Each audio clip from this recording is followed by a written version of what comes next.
위태롭게 출범한 문재인 정권입니다.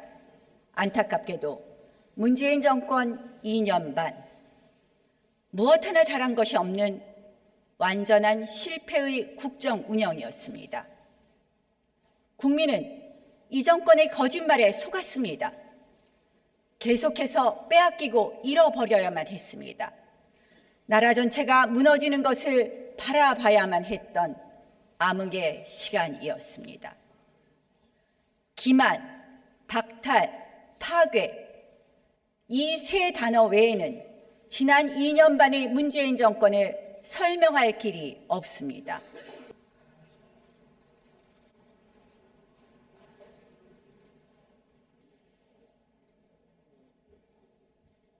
존경하는 국민 여러분, 문희상 국회의장님과 선배 동료 의원 여러분, 그리고 참석해 주신 국무위원 여러분, 자유한국당 원내대표 나경원입니다.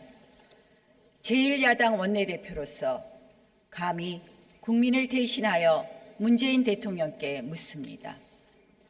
문재인 대통령께서는 조국 전 장관 임명을 강행하면서 명백한 위법 행위가 확인되지 않았는데도 의혹만으로 임명하지 않는다면 나쁜 선례가 될 것이라고 말씀하셨습니다. 지금도 정말 그렇게 생각하십니까? 8월에는 우리 경제의 성장세가 건전하다. 시정연설에서는 우리 경제가 현실하다고 강조했습니다. 경제가 좋다는 말 사실입니까? 평양에서 열린 무중계 무관중 축구 경기, 우리 선수들 신변이 위협당한 것 알고 있으십니까? 그것이 이 정권 대북 정책의 치적입니까? 최근 광화문과 서초동으로 민심이 찢겨진 현실을 묵도하고도 국론 분열이라고 생각하지 않는다고 말씀하셨습니다. 아직도 그렇게 생각하십니까? 대통령께서 응답해 주십시오. 이 자리에 계신 여당 의원들께서도 답해 주십시오.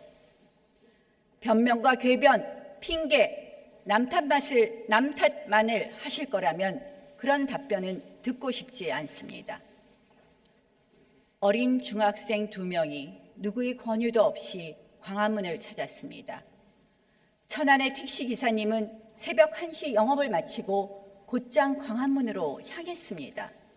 밤새 농성하고 귀갓길이 막막한 시민들을 괜한 미안한 마음에 집까지 데려다주고 끝내 차비도 받지 않았습니다. 이 서슬퍼런 정권에서 혹시라도 불이익을 당할까 봐 복면과 마스크를 쓰고 집회를 찾은 이도 있습니다. 괜한 구설에 오를까 구태여 인근 서점에서 책을 한 권 샀다고도 합니다. 하지만 어떠한 불안함과 두려움도 광화문을 향한 국민의 발길을 막진 못했습니다.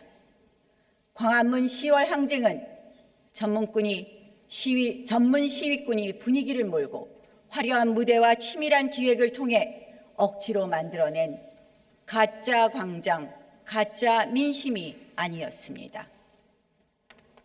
평생 일만 하며 살아온 우리 아버지, 집회라고는 상상조차 해보지 못한 우리 어머니, 아이들 키우느라 정신없는 젊은 부부, 공부하랴, 취업 준비하랴 하루하루가 바쁜 학생들, 이 모두가 바로 광화문 10월 항쟁의 주인공입니다.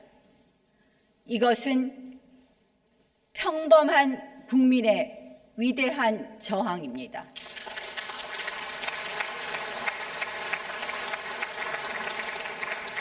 저는 이 위대한 저항에 감사와 존경을 느꼈습니다.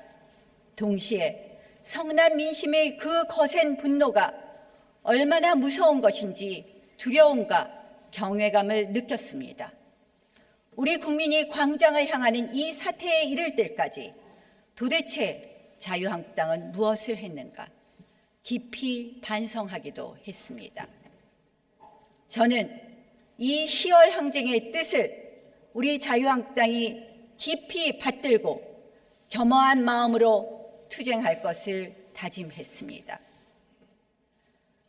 조국 전 장관 사태로 10월 항쟁이 멈출 것이라는 기대는 이 정권의 착각일 뿐입니다. 10월 항쟁의 절규가 향한 곳은 바로 청와대입니다.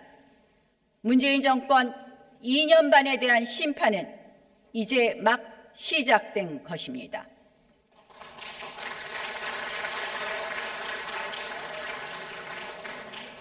(2017년 5월) 유례없는 헌정위기 속에 위태롭게 출범한 문재인 정권입니다. 안타깝게도 문재인 정권 2년 반, 무엇 하나 잘한 것이 없는 완전한 실패의 국정 운영이었습니다.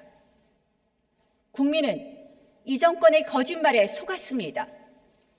계속해서 빼앗기고 잃어버려야만 했습니다. 나라 전체가 무너지는 것을 바라봐야만 했던 암흑의 시간이었습니다. 기만, 박탈, 파괴, 이 세 단어 외에는 지난 2년 반의 문재인 정권을 설명할 길이 없습니다.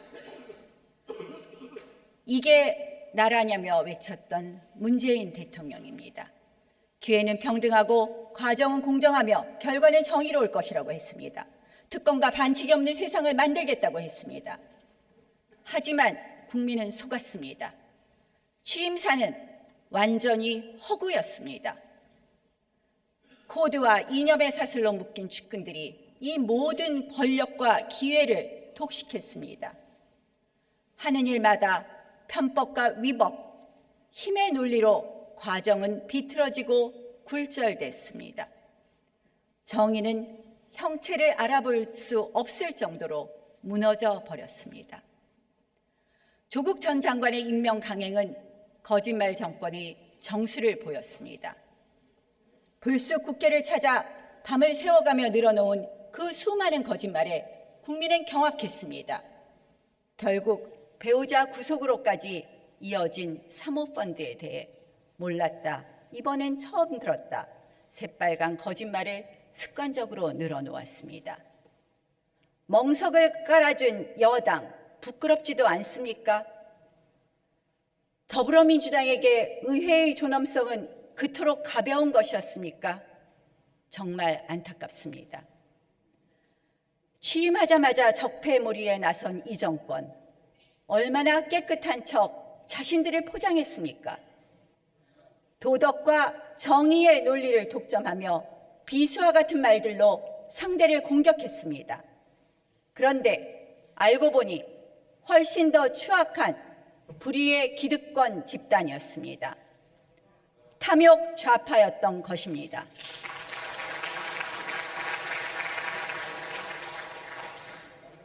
내로남불과 이중성은 더욱 치를 떨게 만듭니다. 본인들 자녀는 특먹고 자사고의 혜택을 누리게 하고 정작 국민들에게는 기회를 허락하지 않습니다. 통상적인 부동산 투자도 제약시하면서 본인들의 불법성 투기는 눈 감아줍니다.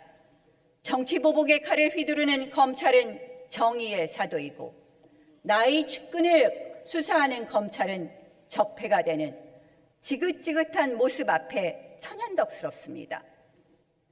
정권 비판 태양광 다큐를 아예 방영조차 못하게 틀어막았습니다.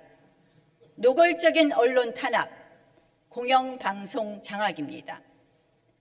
블랙리스트, 휴대폰 불법 사찰, 공무원 탄압, 그 수법과 정도는 훨씬 더 집요해졌습니다.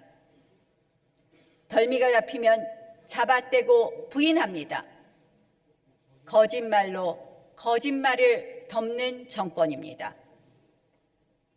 국민은 완전히 속았습니다. 기만당한 국민의 실망과 상처는 이루 말할 수 없습니다. 문재인 대통령을 뽑은 내 손가락이 너무나도 원망스럽다는 말씀들을 하십니다. 하지만 끝끝내 사과 한마디 안 하는 뻔뻔한 정권, 염치 없는 대통령입니다. 국민은 빼앗기고 잃어버렸습니다. 지난 2년 반 우리 국민의 삶은 상실과 박탈의 시간이었습니다.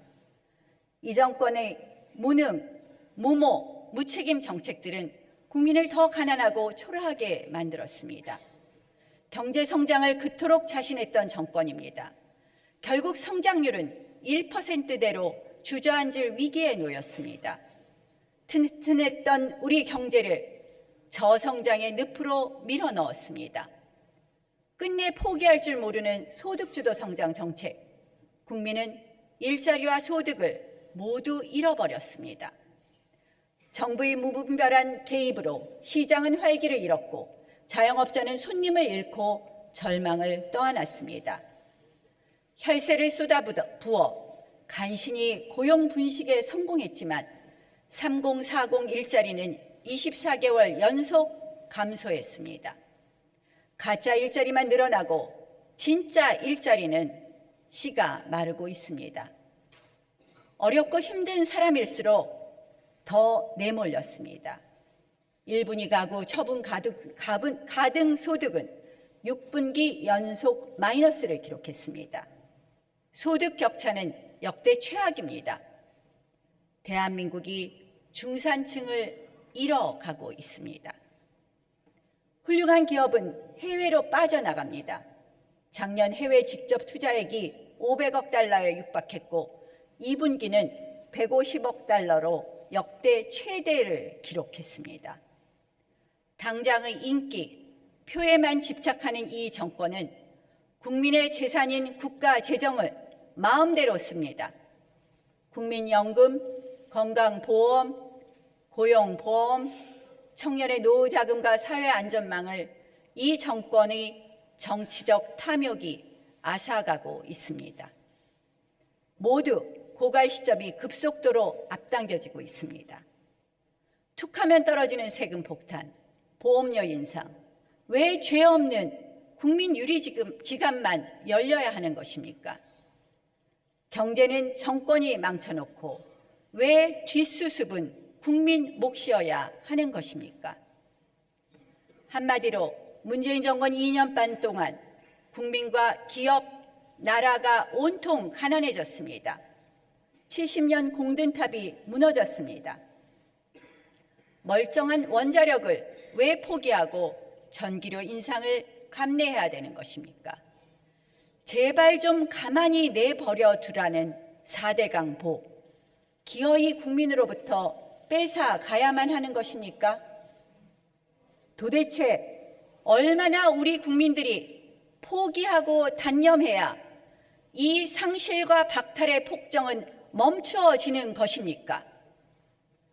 이민 설명회에 길게 늘어선 줄은 바로 문재인 정권의 부끄러운 자화상입니다.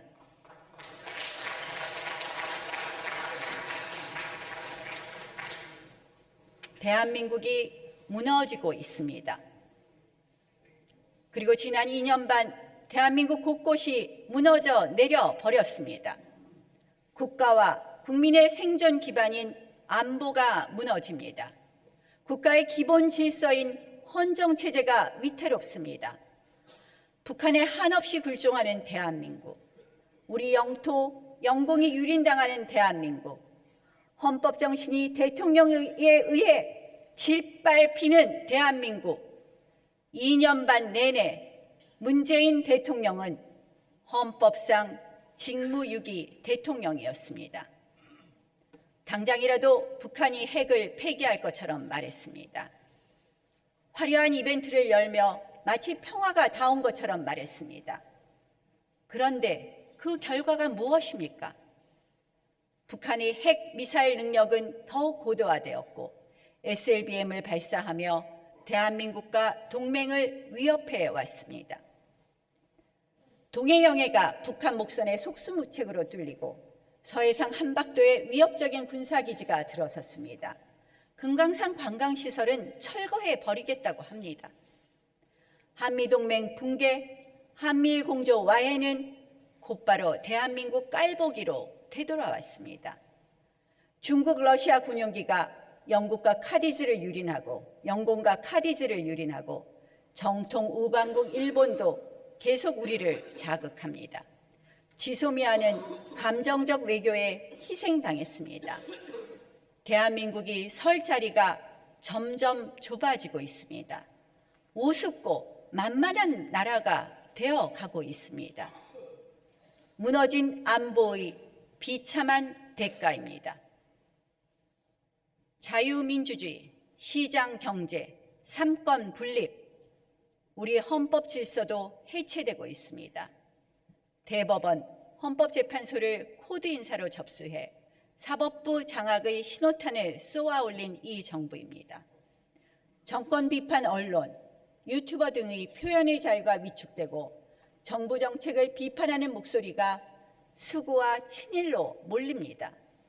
가짜뉴스의 굴레가 자유 탄압의 도구로 사용됩니다.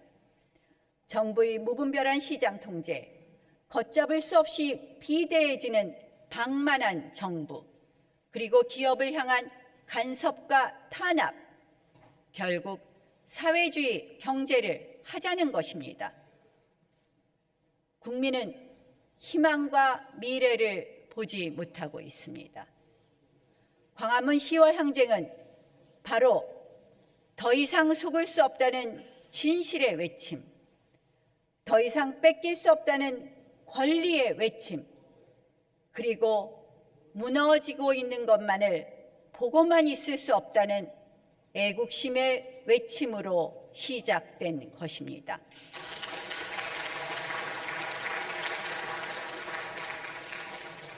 존경하는 국민 여러분, 그리고 선배 동료 의원 여러분, 대한민국 역대 대통령은 모두 국민의 대통령이 되기 위해 애를 썼습니다. 문재인 대통령도 그렇게 약속했습니다. 하지만 문재인 대통령에게 국민이란 이 정권을 지지하는 사람들 뿐인 것 같습니다. 서초동 국민만 국민이고 광화문 광장 국민은 국민이 아닙니까? 대한민국에는 친문, 반문이라는 계급이라도 있는 것입니까? 대한민국을 분열로 몰아넣고 제대로 된 사과 한마디 하지 않습니다. 분열과 상처의 책임 끝까지 외면했습니다. 여전히 지지층만, 홍위병만 바라보고 가겠다는 대통령에 국민들은 버림받은 자식인 것입니다. 저는 문재인 대통령이 과연 국민 모두의 대통령이 맞는지 묻고 싶습니다. 진심으로 문재인 대통령을 대한민국 헌법상의 대통령으로 존중할 자신이 없습니다. 제발 분열이 아닌 통합의 대통령, 고집이 아닌 타협의 대통령이 되어 주십시오. 국민 모두를 국민으로 여기는 대통령이 되어 주십시오.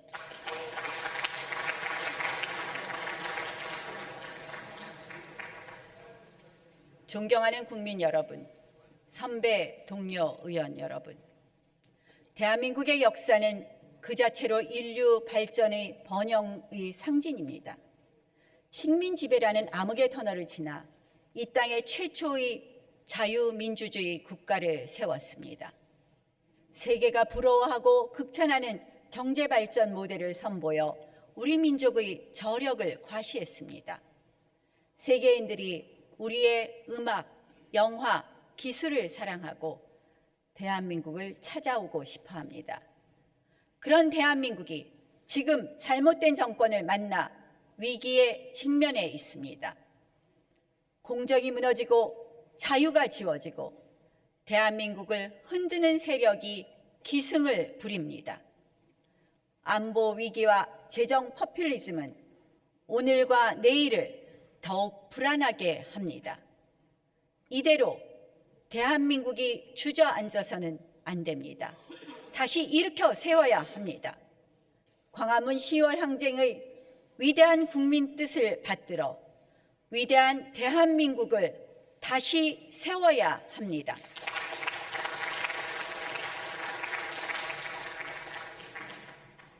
첫째, 공정의 사다리를 복원하겠습니다. 조국 전 장관 임명 강행은 우리 국민의 공정과 정의에 대한 기대를 허망하게 무너뜨리고 말았습니다. 열심히 노력하면 성공할 수 있는 사회, 개천에서 얼마든지 용이 나올 수 있는 사회를 위한 희망의 사다리가 부서지고 대신 특권의 지름길만 늘어난 것은 아닌지 국민들은 박탈감에 시달리고 있습니다.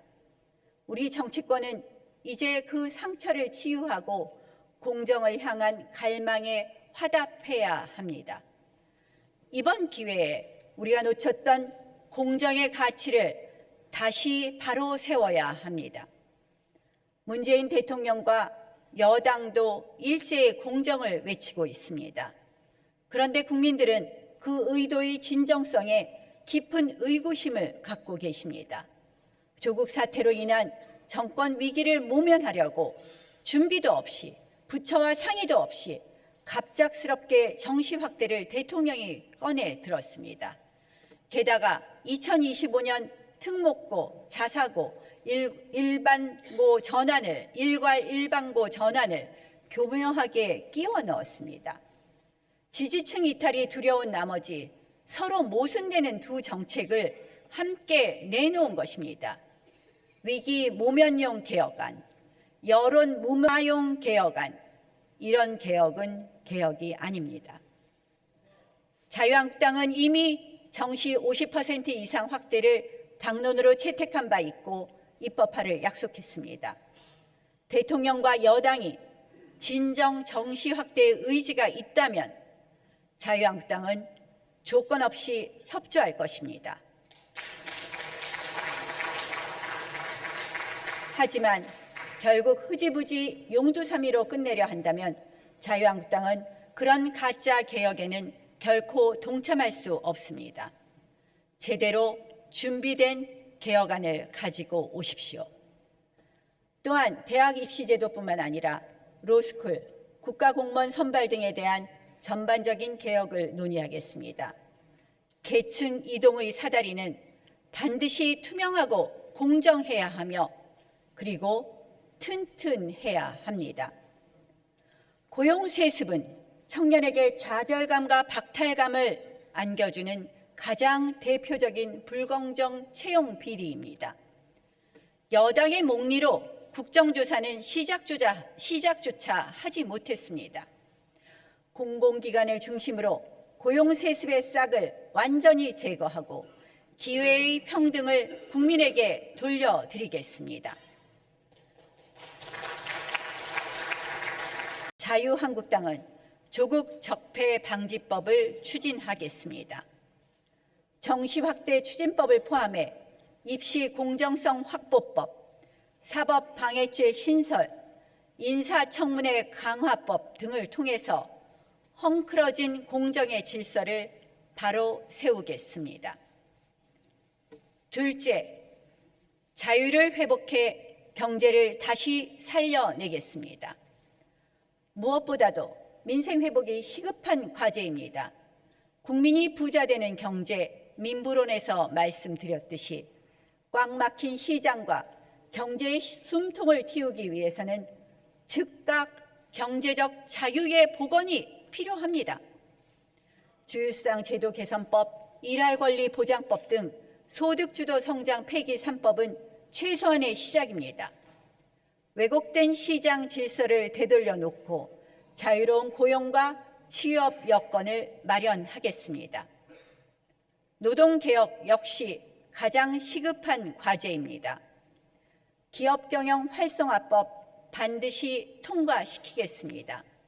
시대착오적인 감시와 규제를 과감히 걷어내서 기업가의 자유로운 투자와 고용을 유도하겠습니다.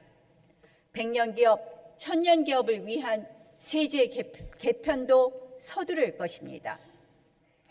4차 산업혁명은 더 이상 미래의 이야기가 아닙니다. 이미 우리 삶 전반에 다가온 현재의 변화입니다. 자유가 허락되지 않은 환경 속에서 우리 국민을 먹여 살릴 신기술 등장은 요원합니다. 없앨 것은 과감히 없애고 고칠 것은 확 뜯어 고치겠습니다. 데이터 3법 더 이상 늦어질 수 없습니다. 정부 여당이 정말 의지가 있다면 하루빨리 우리 국회가 결론을 내어야 합니다.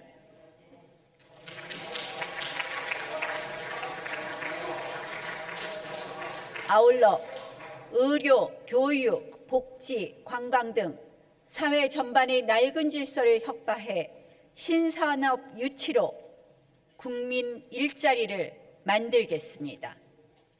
자유와 창의만 허락된다면 우리 국민의 저력과 역량은 또다시 제2의 한강의 기적을 성공시킬 것입니다.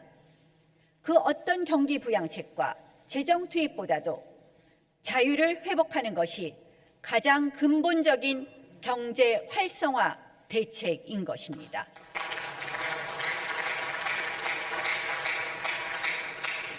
셋째, 대한민국 3대 헌법 파괴 세력과 단절해야 합니다. 안타깝게도 민주화 이후 대한민국 체제의 근본적 의구심과 반감을 가진 이들이 민주, 평등, 공정 그런 단어를 교묘히 빌려 우리 사회 곳곳을 접수해 국가 기본을 위협하고 있습니다. 교육 파괴의 전교조, 경제 파괴의 특권 귀족 노조, 그리고 법치 파괴의 좌파 법피아. 이 3대 파괴 세력과 과감히 단절해야 합니다.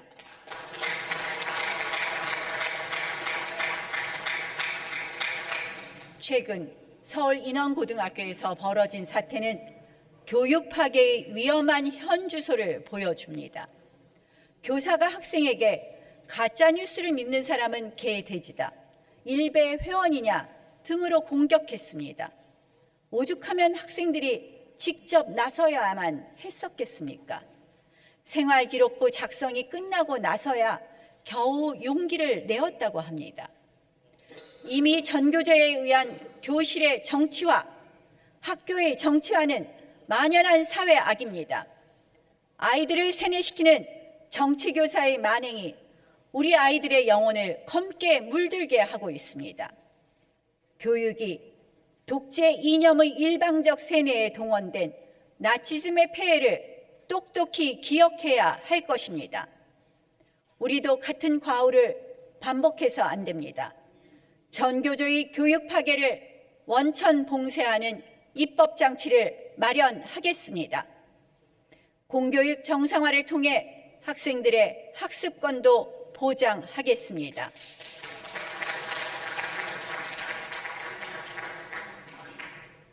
그리고 더 이상 우리 경제를 특권 귀족 노조의 포로 상태로 둘 순 없습니다. 공권력을 우롱하고 불법 폭력을 휘두르는 이들은 경제 파탄은 물론 법질서 붕괴마저 초래합니다. 10%에 불과한 기득권의 이해관계에만 함몰돼 절대다수의 근로자 권익을 외면하고 있습니다. 이 모순을 근본적으로 제거해야 합니다. 노조법 개정을 통해 노조의 사회적 책임을 강화하고 노사 간의 힘의 균형을 도모하도록 하겠습니다. 불법 폭력 시위에 대해 무관용의 원칙을 확립해 공권력이 노조 앞에 굴복하는 일이 없도록 하겠습니다.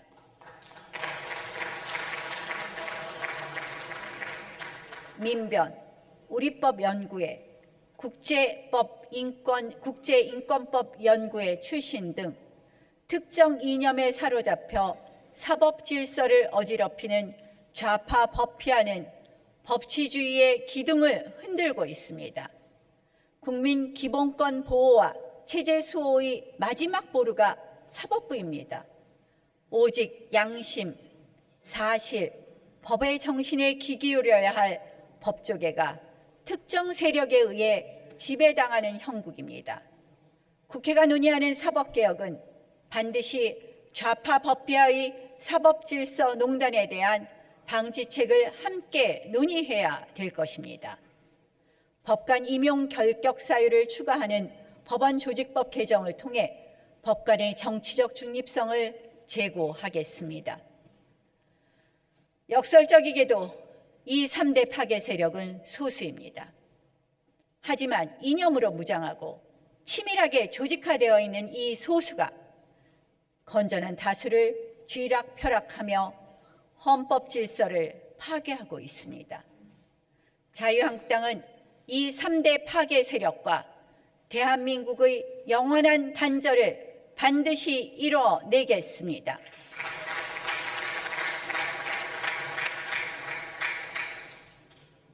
넷째, 외교 안보 기본으로 돌아가야만 합니다. 문재인 정권의 친북 안보 실험, 수구적 민족주의 외교 실험 모두가 실패했습니다.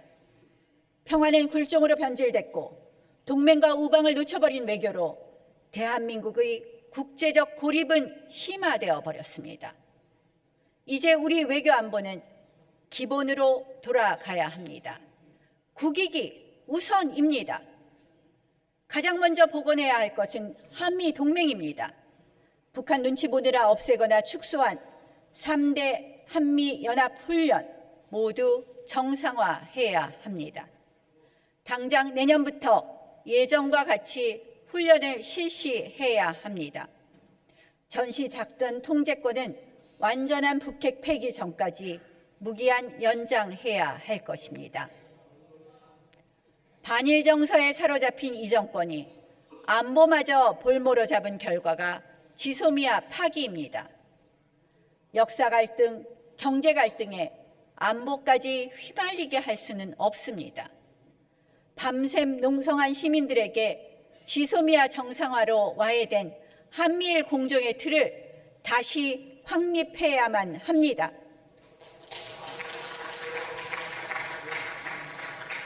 (9.19) 군사 합의는 즉각 폐기되어야 합니다.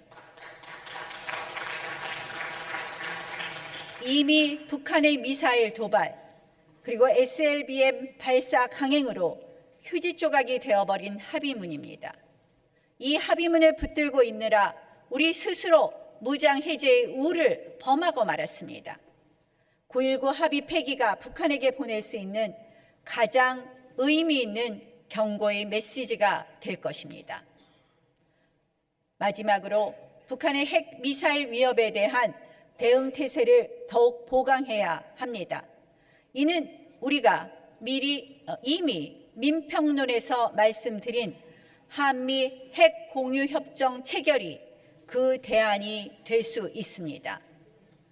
북한이 핵을 전술적으로 사용할 가능성에 대비해 킬체인, 한국형 미사일 방어 체계, 대량 응징 보복 3축 체계를 조기에 구축해야 합니다. 강한 안보와 동맹은 오늘을 위한 최고의 복지이자 미래 후손을 위한 가장 큰 선물입니다. 한미 상호 방위 조약을 체결해 번영과 평화의 기초를 닦은 건국 대통령의 해안을 우리는 늘 가슴 깊이 새겨야 할 것입니다. 다섯째, 예산 심사를 통해 재정 만능주의와 싸우겠습니다. 이제 곧 내년도 예산안 심사에 돌입합니다. 3년 새 무려 113조 원이나 예산을 팽창시킨 이 정권의 세금 중독과의 결전을 앞둔 상황입니다. 더 많은 복지와 공공부문 일자리 싫다고 할 사람이 어디 있겠습니까? 문제는 그것이 공짜가 아니라는 것입니다. 3년 연속 재정 확대 속도가 경제 성장률을 2배 이상 앞질렀습니다. 명백한 무책임과 비정상의 재정 정책입니다. 514조 원이라는 어마어마한 예산 규모도 문제지만 그 내용은 더더욱 심각합니다. 늘어난 예산 44조 원의 절반가량이 선심성, 퍼주기 정책으로 편성되어 있습니다. 혈세 알바 만들기 추경으로도 부족해 고용 분식용 가짜 일자리에 우리 국부를 쏟아 부으려고 하고 있습니다. 내년 국세 수입이 10년 만에 마이너스로 돌아섭니다. 그러면서 60조 원이나 더 빚을 지겠다고 하니 국민동원을 너무 쉽게 생각하는 것 같습니다. 이런 국가는 지속될 수 없습니다.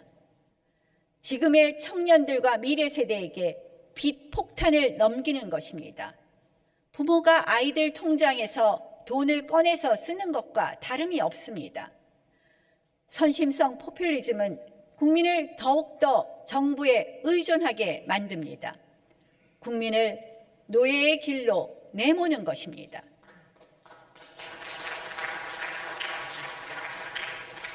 국민의 자립 기반을 뺏는 것에 그치지 않습니다. 정부의 불합리한 횡포와 억압에 맞서지 못하게 국민의 손과 발을 묶는 예속의 정치인 것입니다. 그것이 베네수엘라의 몰락, 그리고 아르헨티나 페론주의의 그 생생한 역사입니다.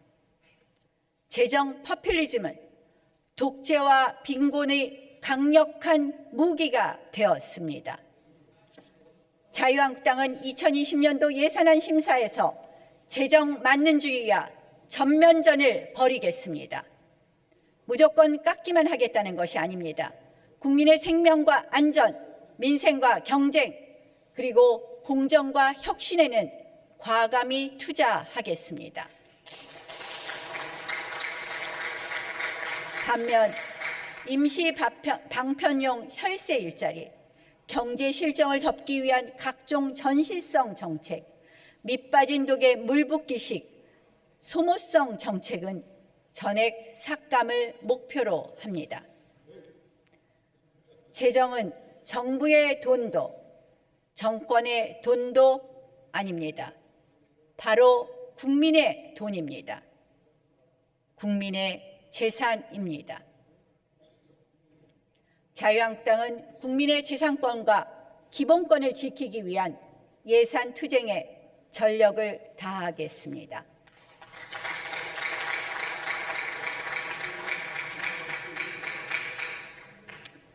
여의도 국회에는 또다시 불법 패스트트랙 폭거의 먹구름이 몰려와 있습니다. 언제 또 독재의 폭풍우가 국회에 불어닥칠지 모릅니다. 불법 무효 사보임, 불법 법안 제출, 날치기 강행 표결, 기습 정개특위 개의 등 패스트트랙 폭거의 모든 과정은 무효, 불법, 날치기로 점철되어 있습니다. 여기에 국회법을 정면으로 위반하는 자동 부의마저 시킨다는 것은 의회의 치욕입니다. 문희상 국회의장께서 더 이상 국회의장이기를 포기하는 것입니다.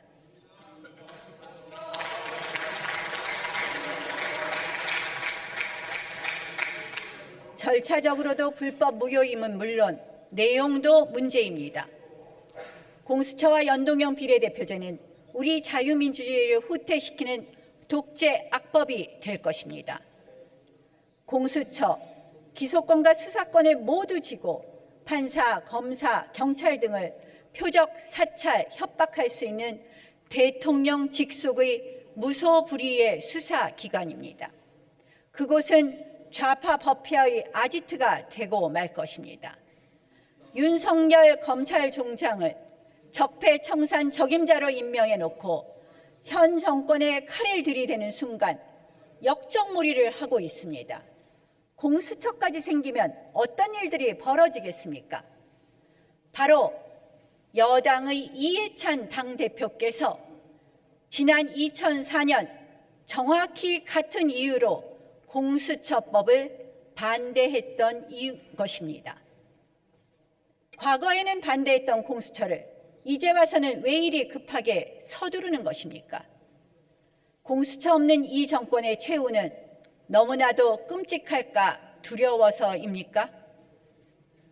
결국 친문 은폐처, 반문 보복처가 절실한 것입니까?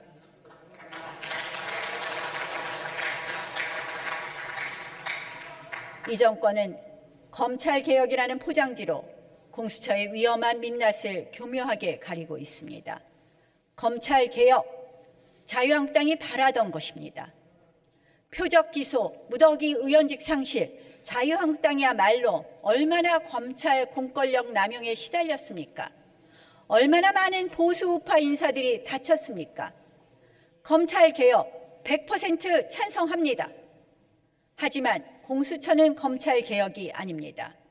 검찰의 정치적 독립성이라는 개혁 과제에 공수처는 오히려 역행합니다. 기소권, 수사권 분리 원칙과도 맞지 않습니다. 애초부터 검찰개혁과 공수처와는 모순되는 것입니다.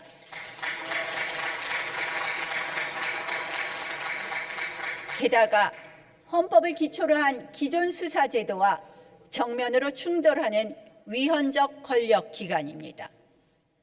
고위공직자 수사에 그토록 열의를 가진 정권, 정작 청와대 특별감찰관은 왜 2년 반이나 비워둔 것입니까?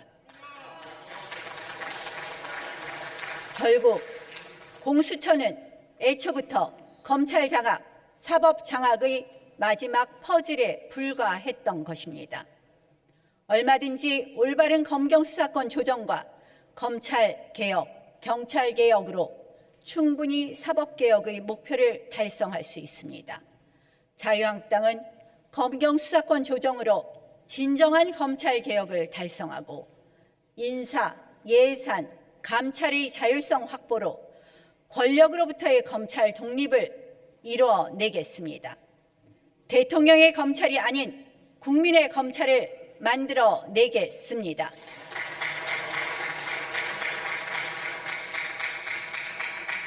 연동형 비례제 역시 민주주의의 독소가 될 것입니다. 선거구 획정 하나를 두고도 여야는 기나긴 협상과 타협의 시간을 거칩니다. 그런데 무려 민주주의의 룰, 선거제입니다. 어떻게 그런 선거제를 그저 숫자의 힘으로만 밀어붙일 수 있답니까?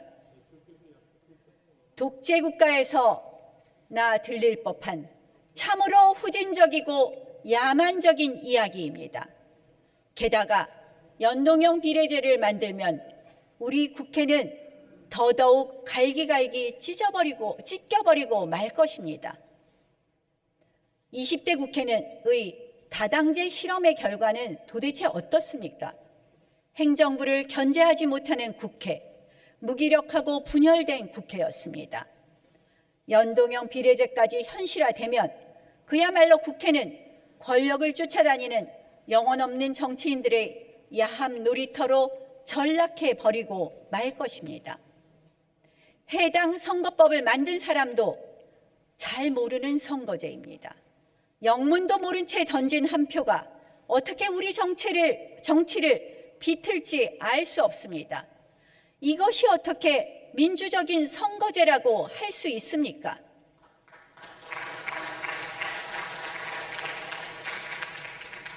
조국 전 장관 불법에 대해서는 침묵하던 정의당, 그리고 여당 일각, 의원수 확대를 공공연히 이야기하고 있습니다.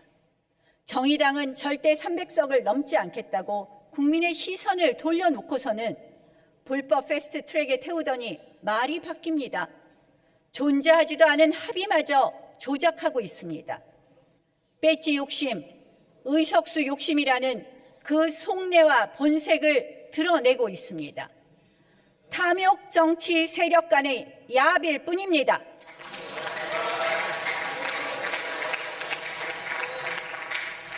국민은 오히려 국회의원 숫자를 더 줄이라고 말씀하고 있습니다.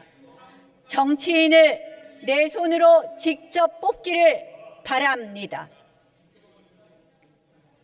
그런 민심을 저버리고 앞으로 의원 숫자가 늘어날 수밖에 없는 선거제, 내가 누구한테 표를 주는지도 모르는 선거제를 합의 없이 강행하는 것은 스스로 반민주주의자임을 선언하는 것입니다. 공수처와 연동형 비례제, 전 세계 웃음거리로 전락할 반민주적 폭거입니다.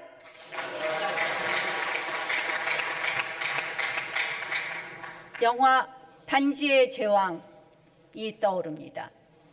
주인공 프로도처럼 우리 20대 국회도 공수처와 연동형 비례제라는 절대 반지를 우리의 임기와 함께 완전히 역사의 용암에 던져 버립시다.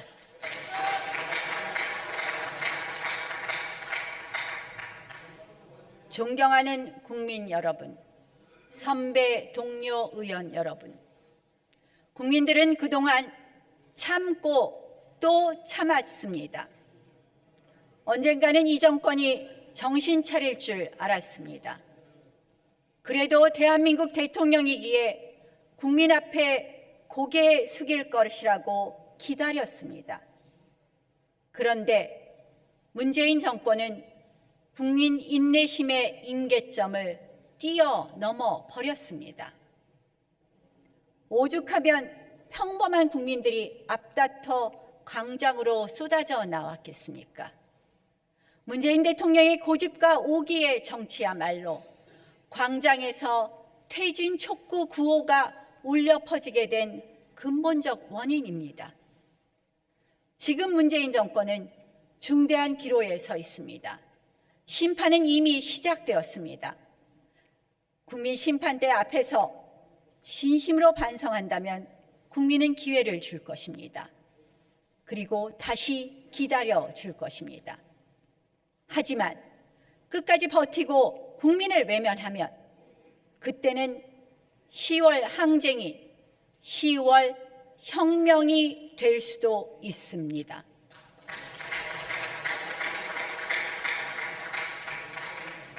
꼬일 대로 꼬인 이 모든 갈등의 실타래, 결국 대통령의 결단만이 해결할 수 있습니다. 경제, 안보, 민생, 모든 정책의 기조를 바꾸시고 패스트트랙 불법 폭거의 야욕을 내려놓으십시오. 정치를 복원하고 보복을 거두십시오. 괴멸의 정치를 내려놓으십시오. 정치는 오늘과 내일에 집중하고 과거는 역사의 판단에 맡겨놓아야 합니다. 증오의 씨앗, 이제 그만 뿌려져야 합니다. 통 큰 정치로 더 큰 사회를 만듭시다. 더 큰 정치로 행복한 국민을 만듭시다. 문재인 대통령이 용단을 촉구합니다. 대통령이 정치 복원만 결단을 내린다면 자유한국당은 역시 적극 화답할 것입니다. 선배 동료 의원 여러분, 우리는 왜 의회를 세웠습니까? 민의의 전당은 무엇을 위해 존재합니까? 국민을 대표해 서로 협의하여 법을 만들고 행정부를 철저하게 감시, 견제하기 위해서입니다. 그런 의미에서 20대 국회는 완전히 실패해버렸습니다. 독선과 일방주의에 의해 공조는 부정당했고 문재인 정권의 폭주를 제어하지 못했습니다. 여당이기에 앞서 의회의 일원으로서의 정체성과 책무를 방기한 여당, 그 어떤 양보와 타협도 거부하며 오직 청와대 하명만 따르는 무책임을 보였습니다. 패스트트랙, 긴급안건 조정위 등 여러 장치가 자의적이고도 억지스럽게 해석되고 왜곡되어 결국 다수의 횡포와 소수당의 묵살의 도구로 전락해 버리고 말았습니다. 불법 패스트트랙 열차를 멈추어 주십시오.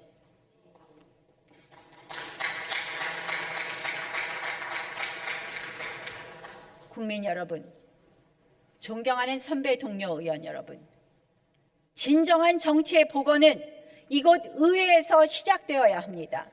이견을 존중하고 차이를 좁혀가며 원만한 합의를 이뤄나가는 그 과정 자체가 바로 민주주의의 발전이자 정치의 발전입니다.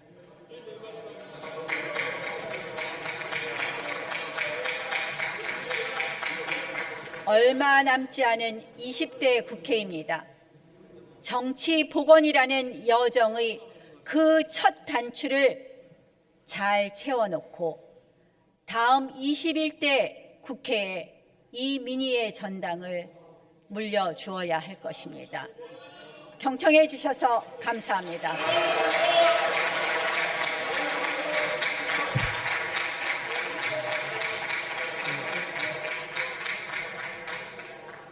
네, 나경원 원내대표 수고하셨습니다.